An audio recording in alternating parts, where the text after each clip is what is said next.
Hey guys, I'm here with Coach Todd Martinez of Vicious. You guys tied your last game 5-5.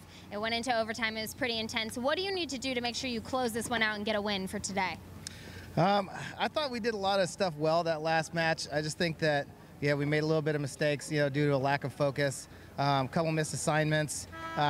We changed some things up in the middle of the game because of the way Damage was playing. So, I mean, it was a tough game to lose. We were up 2 points and then got a major and a minor. And, we had it, we just didn't close it out. So we got to finish, maintain our focus and finish, and then play a little bit harder. All right, well, thank you for being serious during this interview, Todd. Impact versus Vicious, stay tuned.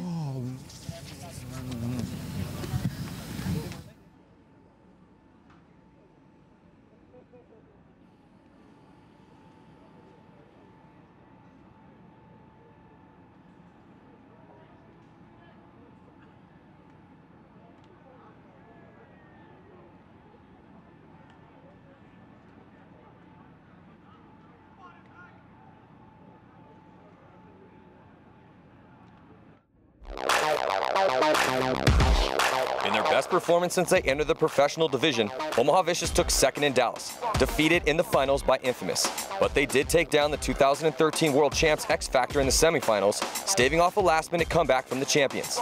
In an outstanding display of heart and drive, it was the core of the team that made the difference for Vicious.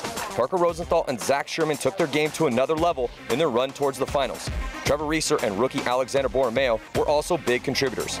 Shane Colby is a fearless beast in the snake and is a giant asset as their first attacker, as he is willing to take and dish out bunkerings to get the job done.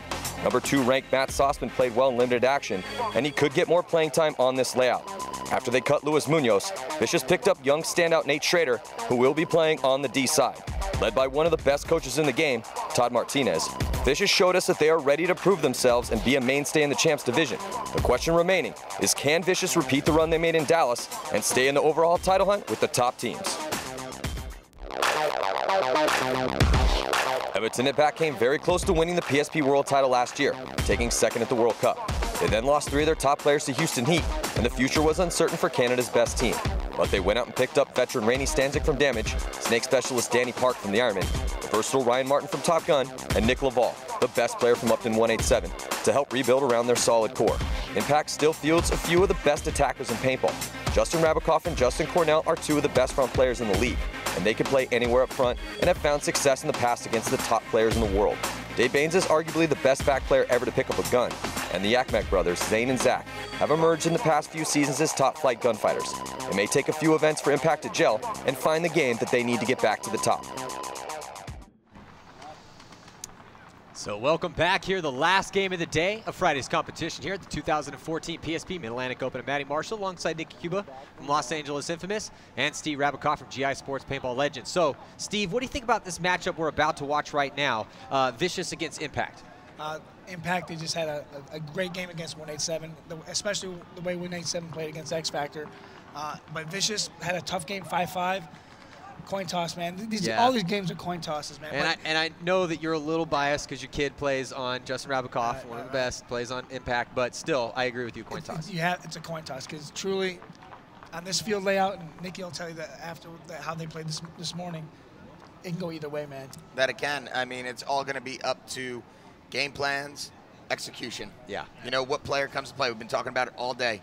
Who's going to step up, and are they going to have enough of the rostered players step up? It's not going to be just one guy. It needs to be, 5 to 6 guys, one game here, one game there, picking up, people, throwing them on their backs, and, I got this one. I got this game for you. You get the next one from me. It's impossible to play every point flawlessly, and you have a deep roster for a reason. So there's no way you can get deep into a tournament. Like you said, if you don't have at least 5 guys playing at least an 8 out of 10, you don't have a chance to move to Sunday. And to have a really good chance, you need more than that, because you really can't expect, half your roster to carry the rest of the roster. And every single one of these teams is deep, but, it's all about performance, man. It's all about performance. How are you going to do in this game? Obviously, Impact, they had an awesome first game against 187. And Vicious, they're coming off their best performance ever in Dallas. They've had more training time now. They've been grinding. And they had that tie game earlier on against Damage. So, it's I don't know, man. This is a tough one to pick. It's like Nicky said, who's going to stay out of the penalty box and who's going to execute and follow their plans, play after play. And on this field, it's poise, you know, being smart, not forcing the issue. That's a good point. If, you know, the other team's matched up with you, there's no reason to run into the guns and try and spread the field. If you're mirrored up, you know, work it together, work as a team, communicate, ask for help. Don't try and do it by yourself. Yeah. And that's what I've noticed today is when there was games where you had a lot of 3-on-3s, 3-on-2s, guys were trying to force things, and that's when they were getting picked off. You got to do it together. Yep. And obviously it's easier for us to say that up here. We're not down there in the mud, but well, only one side really has mud. The other that side. Well, that side's now swamp side, and then this side right now. You can see it on that. And I would have thought it got dry today, but it didn't. Well, yeah, and you know, hey, this grass was pristine to start the morning. Yes, beautiful grass. I mean, it was like an otherworldly shade of green, and it still is on one side of the field. But swamp side, where Vicious starting right now, it's tough, man. It's you know, and these teams, they switch back and forth, so you're always going to know who's playing on what side. You know, Impact on the left right now and Vicious on the right. You can see that on the scoreboard. There's Rainey Stanczyk on your screen, just suited and booted up with tons of pods, man. Rainey ready to rain some paint. Yeah, and you're looking at Vicious. They went with that conservative breakout, but they missed the shots on Impact spreading the field. But now Impact just loses Justin Rabikoff out of the snake side can. But, I mean, that doesn't do anything to this game. It doesn't give the advantage immediately to Vicious because, you know, people could have mental mistakes. All right, you got to stay calm, cool, collective out there. Well, and Nikki, also Vicious still stuck in that pocket, and we saw Damage in their tie when they played Vicious, and that was Damage's problem. And then Damage comes out and just played a crazy 1-2 game against X Factor, and X Factor going 0-2 on the day. Surprising, very surprising on that one. And surprising on the fact of that 1-2 game and how much time was spent in each one of those points. It was crazy. Yeah. Yeah, and Vicious, they don't have a win or a loss. They have a tie. So it's just, it's a very, very technical, poise-esque field, Nikki. I agree with you on that. You have to maintain your poise out there because it's going to get very tough. It's going to be hard to make moves. They're going to have to win gunfights. You know, we saw, you know, Dave Baines lost 2 gunfights in the last game.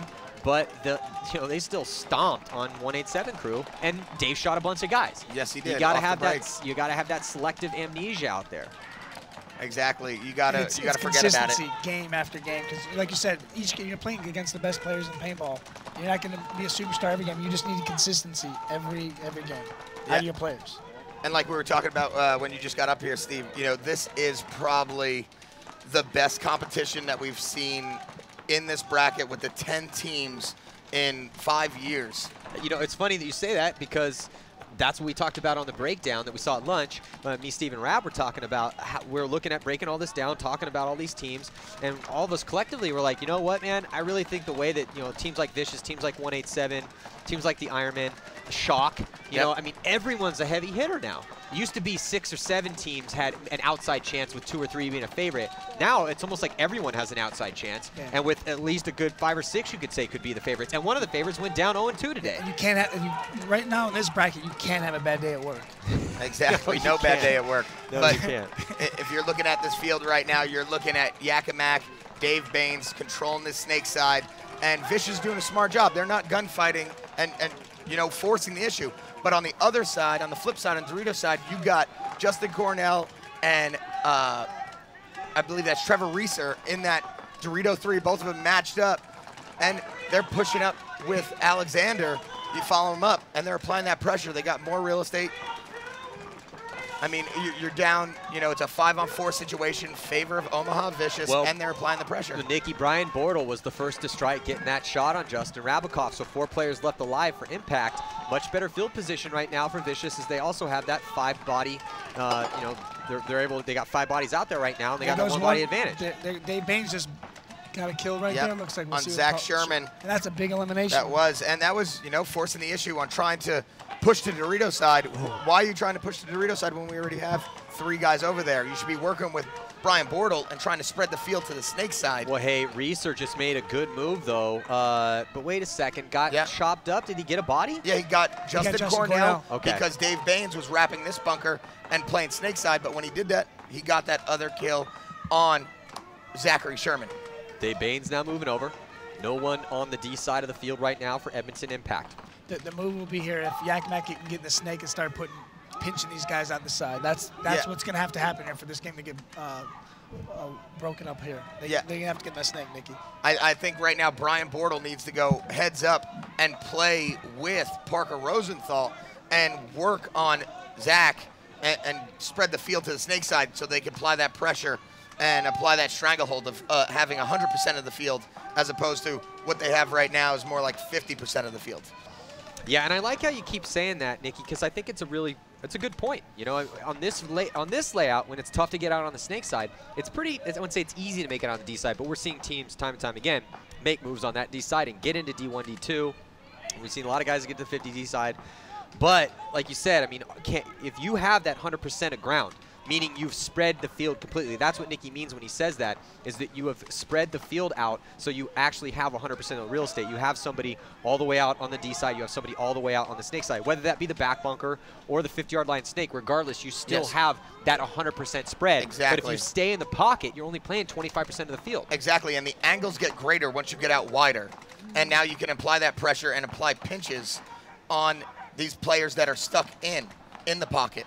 And, you know, you're still looking at these guys. They're very, you know, just chilled right now. They're shooting their pods. You're wondering, once again, about the paint and air situation. Do they have it? You know, it looks like Brian Bortle drops the lane, and so does we got Rosenthal. Both of them look away from the snake, and that is miscommunication. Zach moves into the snake. Yeah. That's Rosenthal. And here we go. We talked about getting the snake. Being in the snake here is just going to put some pressure on these guys. And here Vicious is trying to match him. Well, and Borromeo was shooting over here, but Borromeo realizes, hey, I have some moves in front of me over here on the D side, so he had to drop that lane too, which allowed Yakmek to make his move. But then off that, Bortle is able to make his move over right now. You're looking at Yakmek on your screen. He has the best field position. And that's his last pod right there. Yeah, and that's not on Borromeo, I don't think, because he's the offense on the Dorito side. That is totally on Rosenthal, because he's the quarterback, so to speak, because he's the furthest behind. He sees what Bortle's doing, so he's watching that zone, and then he sees Bortle switch in, and he switches Doritos with him. And now, Parker is forced to look over, and there's no one close to Borromeo right now, but he's committed to that side. Now, whether that's the right move or not, that's what he's doing. He is committed completely. He's head checking. He is totally head checking on the snake side to make sure that he's keeping Yakmek honest, but a head check is not going to impede progress. Yeah. And what Bortle needs to do is he needs to spread the field, either get to the corner or get in that snake. You know, he doesn't have the pressure right on him right now. Ooh. Now that Zach's rapping, you know, applying a little bit of pressure, but, I mean, Dave Baines doesn't have his gun up. He has that opportunity right now to slip in. I think Dave might be low on paint. Oh, 100%. You see all those pods, you know, at both of his bunkers that he was at. He's searching for paint, and he does not have any. So you're going to look at the big man, look to make a move, or ask for, you know, a pot of paint from one of his boys out there. And we got Stanzik out there in the Dorito corner as well, so look for him to try to make wow. Wow, look at that. Bortle, he's stuck in the ground and got up and was still able to make it. Wide open in the middle. Hey, shoot me. He was literally welded into the swamp and was somehow able to make it out wide. So good job, Brian Bortle, spreading the field. And now Bortle might be able to drop a shot in on Yakmek here. Yakmek's going to crawl in. Smart move. Crawls right to the 50-yard line.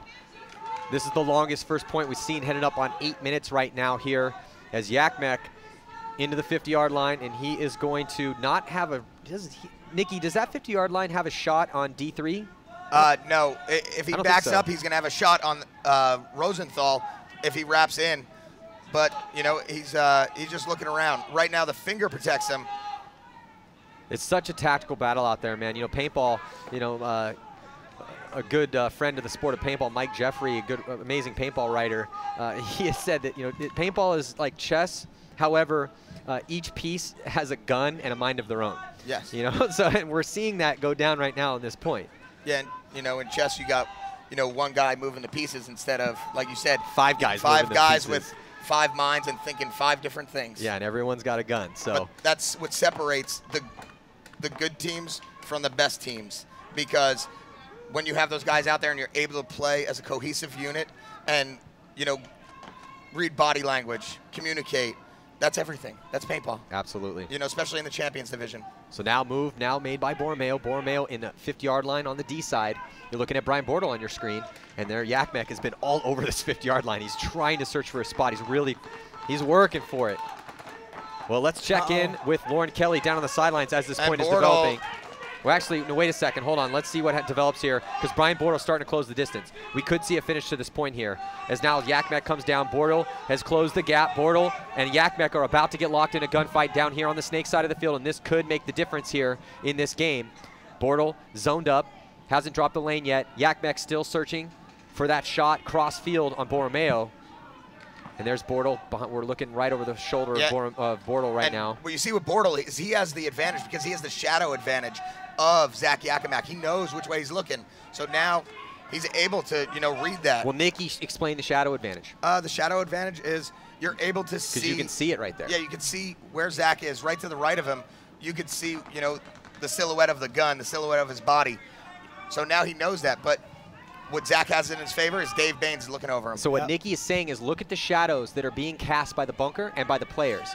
And if you know what you're looking at, you can actually read the shadow of the player and know whether or not the shadow gets smaller or bigger. If it gets bigger, he's out on you. If it gets smaller, he's going inside. Nice, nice. He just took over that gunfight, took over the wire, and, he's got control, so to speak, of this gunfight right now because he's got the outside advantage. Well, he earned of the wire. it. He head checked real quick, snapshot, put Bortle in. Now Bortle head checks. And it's about gunfight logic right now. First thing comes is the head check. Then you bring your gun out. If you're going to commit, you got to commit, though, and you got to commit with shots. Yep. Don't just commit with your gun. You commit with a shot and make it accurate. And now they're both, Zach gave up that wire again. Bortle could take it over and have control of it. I mean, I wonder how much paint everyone has right now. Well, this is when I wish we had the Hunger Games option, when like a sponsor from home could have a golden parachute descend with a new tank, maybe even a gun. A couple air pods. tank for Dave Baines. Yeah, yeah. All right, so let's check in with Lauren Kelly. Audio or video? I am here with Zane Yakimek. Zane, this has been a super long first point. It's over 11 minutes now. While you're standing here on the sidelines, what are you thinking? It's very tense right now. Especially it being the very first point in the game, you really want. See, like you said, something was going to happen as soon. You really want your team to win. You want your guys to stay alive as best as they can. Sorry, I'm getting excited. These guys are all running all over the place. There, it's over. All right, that's our point. Back to you guys. 9, 12, 9, 10. So smart move from Rainey. Stanzak reading what was going on with Zach Yakimak. That was the move. That was the move. Trade. Yep. Trade, and then I'm going to run him down because he's not looking at me. Create the chaos and let me ride off your coattails. That's exactly what just happened. Hey, a seasoned veteran with Rainey and Dave Baines just chilling. He's like, all right, what's going to go on? Am I going to be in a one-on-one or is everyone shot? You know what? Some people, it's like watching a UFC fight, man.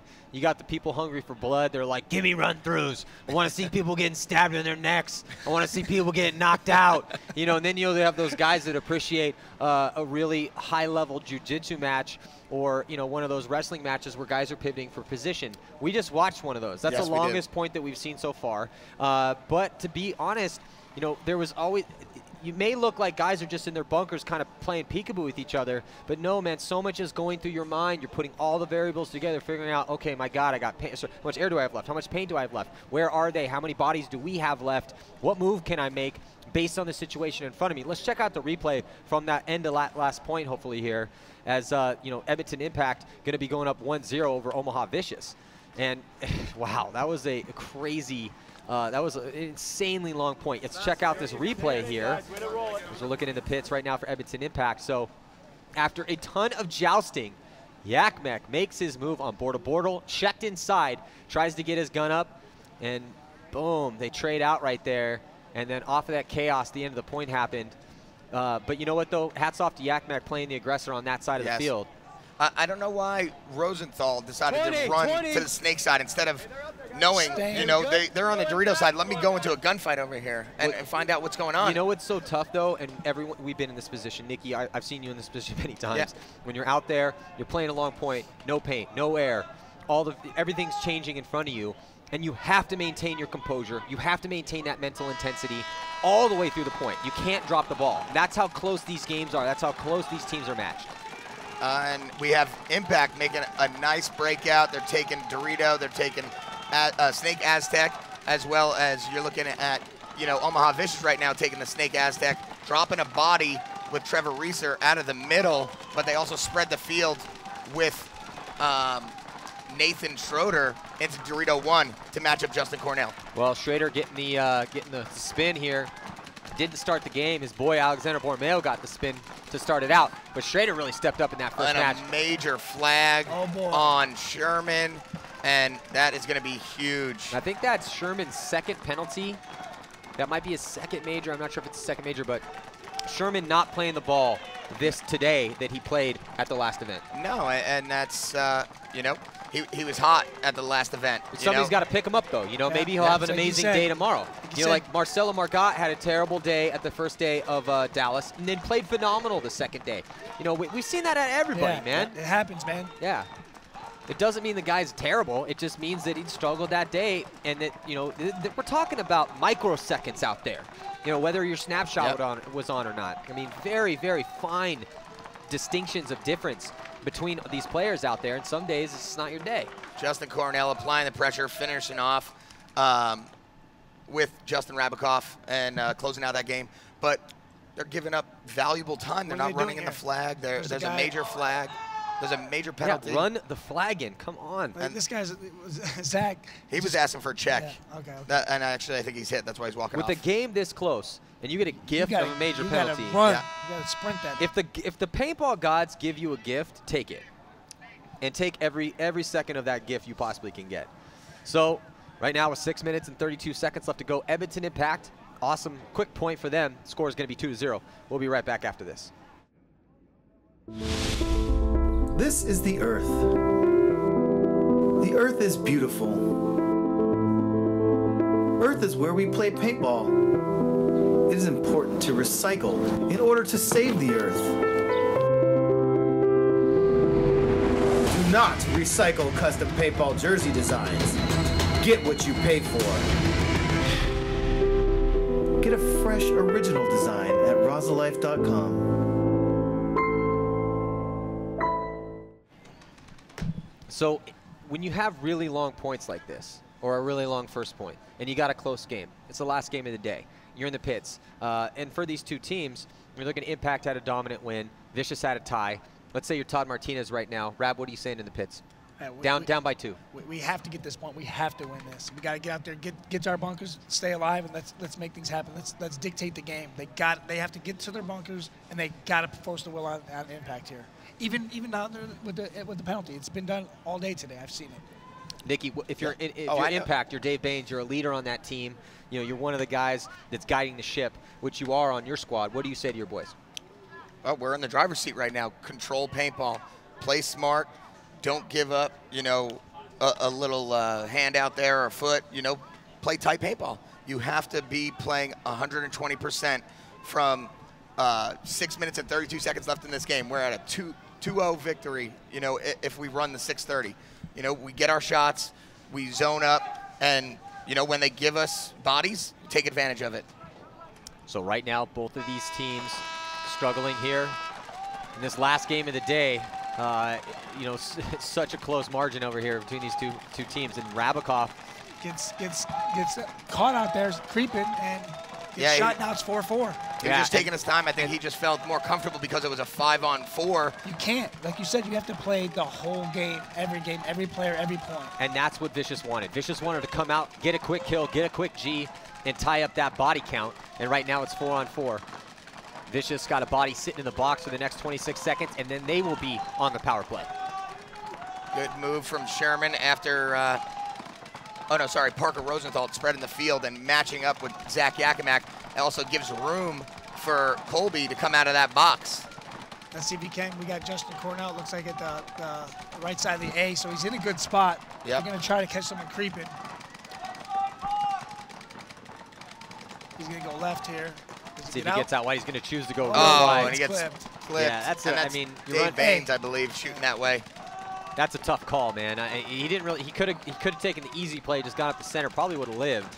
And I think that's just, you know, lack of the knowledge of the game. You know, just trying too much. You know, he's not really a rookie, but he's not a seasoned veteran. And there goes Justin Cornell. He gets shot out, and then Vicious takes the left side, the A for their side. So here comes Vicious pushing down that Dorito side, Nikki. Yeah, there's 5 minutes left, 2-0 right now, and right now Dave Baines should be controlling his team, saying, hey, You watch this zone, you watch this zone, I got this zone, and let them try and come into our guns. Well, one of the best things and best assets that Dave has is his level of communication. He's so loud. Yes, he is. When Dave starts screaming, I can hear Dave from all the way across the field through my noise-canceling headphones and hear what he's saying. He's, you know, he's one of the best at his spot, you know, and the communication is, you know, it's a mental game. It's 95% mental, you know, out here when we're playing. It really is. At this high level, it's straight mental chess match, man. Everyone's got skills. Everyone's been training. That just gets you through the door. You don't get to play in the Champions Division unless you've been around the block for a little bit. You either marched up the divisional ranks, got spotted by a coach. There's a reason why these guys are out here. And but when you're at that high level and the best are banging, man, it all comes down to the decisions you make in your head, man. And we tell that to young players all the time. It's not just about how crisp your snapshot is. Yeah, that's going to help you out. Yes, if you see on your screen right there, Dave Baines was shooting snake side. He's seen Zach get off of the zone. He immediately switched. Same thing with Zach. They're both playing off of each other. They've played together for a long time now, so they can read that body language. And it looks like Zach is out of paint again. He needs to carry more paint. He's not taking more and paint. We got Parker Rosenthal getting taken out of that A. And we have Trevor Reeser going down the side and taking out Zach Yakimak. Oh, Trevor Reeser's in the driver's seat right now. 2 bodies left alive for Edmonton Impact's Rainey Stanzik and Dave Baines. Looking at 3 bodies for Vicious. Dave Baines just gets shot out. Now it's a 3-on-1 situation. Advantage for Vicious if they can communicate and play. And it takes out Trevor Reeser. Time is ticking down, though. It's a 2-on-1 right now. Can Rainey Stanzik pull off a little 1-on-2 action? So, Sherman. And this is going to be clutch right here, man. 3 minutes are ticking. Bortle gets the shot on him. Yeah, so, okay, so here's the situation. It's a 1-point game. Omaha Vicious is going to hang that flag with probably about 2:45 left. So they hang it up, 2:45 on the clock. So with 2:45 and a 1-point game, Vicious, with these really long points that we're seeing out here, well, they have no choice but to play aggressive. The question is, for Todd, is what plan is he going to run? We're going to see all the way up to the center fortress off the break, or they stay in the pocket, try to G up somebody real quick, get that quick kill? What do you think, Rap? They're going to stay in the pocket because there's 2:45 left. Stay in the pocket, see if they can get another sloppy kill on an impact and make those moves again. So I say stay in the pocket. But you know, on the flip side, that Impact probably is not going to risk much. They are only down 1. I don't know. It's going to be crazy. Nikki, I want to get your thoughts. Hold on, but we can take a quick commercial break. And we'll get Nikki's thoughts on that when we come back from this.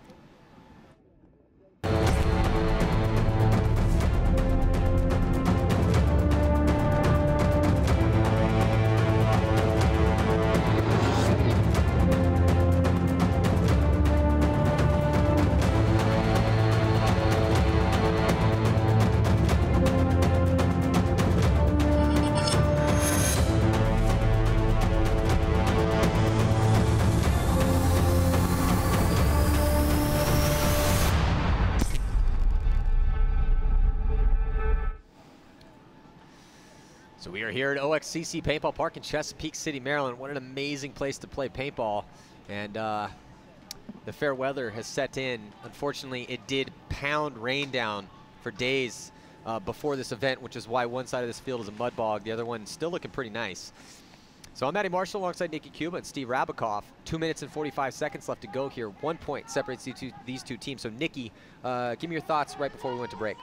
What was the question? Oh, the play? The question was, how much can you bench press right now? No, I'm just kidding.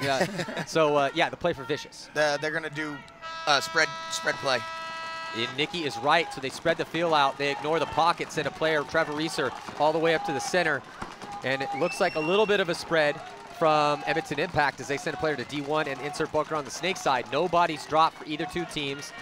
So now that's going to give Vicious better field position, because like Nikki has been saying, they own close to 100% of the field as far as the angles are concerned. Yeah, they're at 75% of the field right now. Justin Cornell gets taken out, so now they're at an advantage of probably, you know, you're seeing Impact at 25% of that field because they're stuck in that pocket. But this field, you could play like that. But you got to make the kills. Yes. Because right now the advantage absolutely goes to Vicious, as we see D2 doubled up. I haven't seen that yet this event. What the move is right now is Trevor Reeser needs to go through the middle, but now Justin Cornell just picked up that side. He could go right through the middle of the field using that can to block out and shoot the snake side. The rookie Nate Schrader dying, though, in the crucial point here, as he had doubled up that spot with his good friend Alexander Borromeo. Borromeo's still alive. Zach Sherman hunting for kills, moving off his bunker, trying to look for that lane. Minute and 35 seconds left. Look for the Vicious push. It has to come. They have no choice. Trevor Reeser is in the spot up in the center to launch. It's all on him. I mean, he has it. Not right now because, oh, Zach Yakimak getting shot in the head. And we're coming up on a minute and 15 seconds in this game. Oh. We got a nice bounce.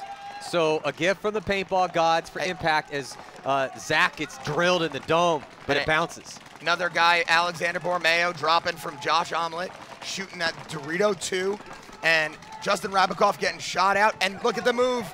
Called it. And what's the call going to be? Omelette is still staying in the game, saying that he shot.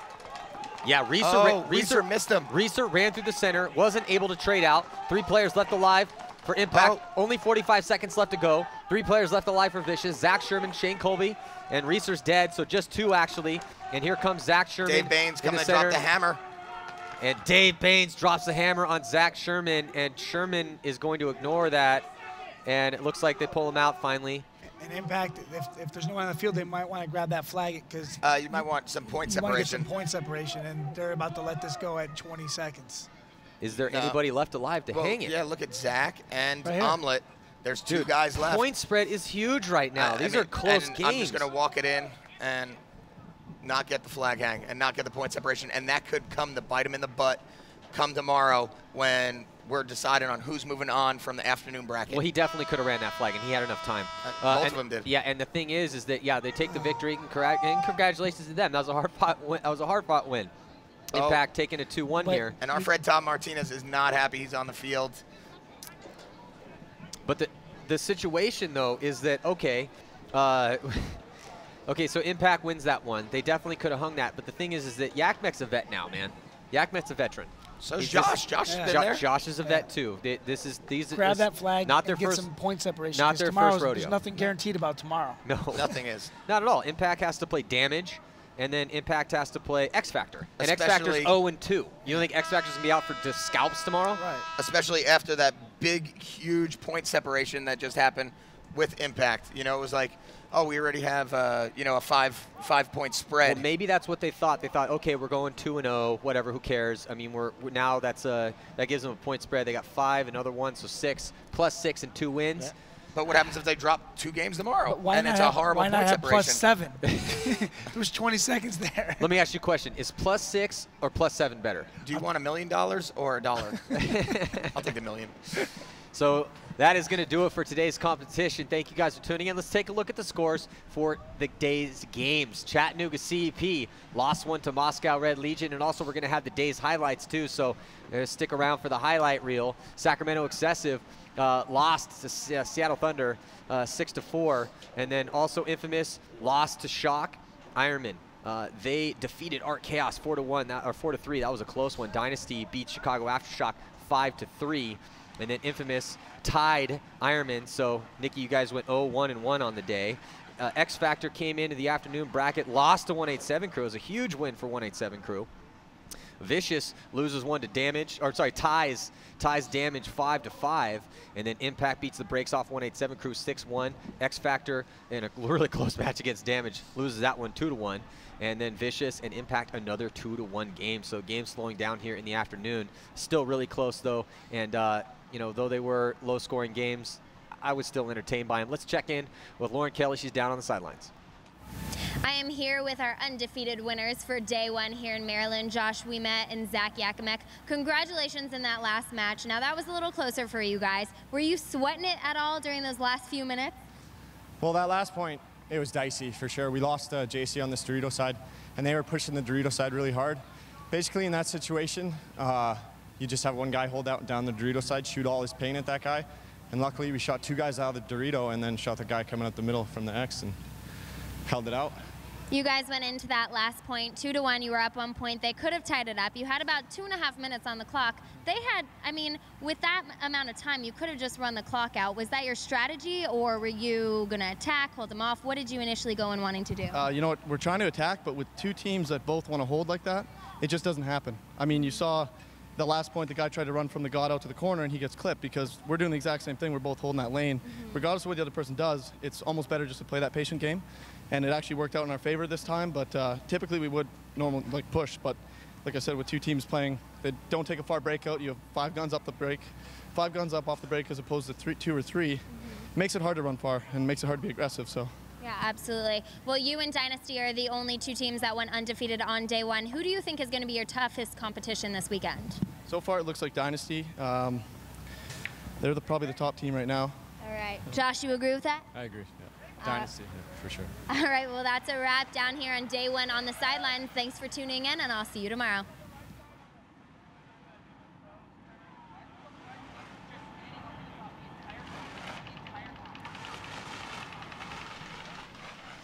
So let's take a look before we sign off and get to the highlight reel for the day. Let's check out the games that are going to be going down tomorrow. Chicago Aftershock starts it off against Archaeos, 8:15 is your Eastern time.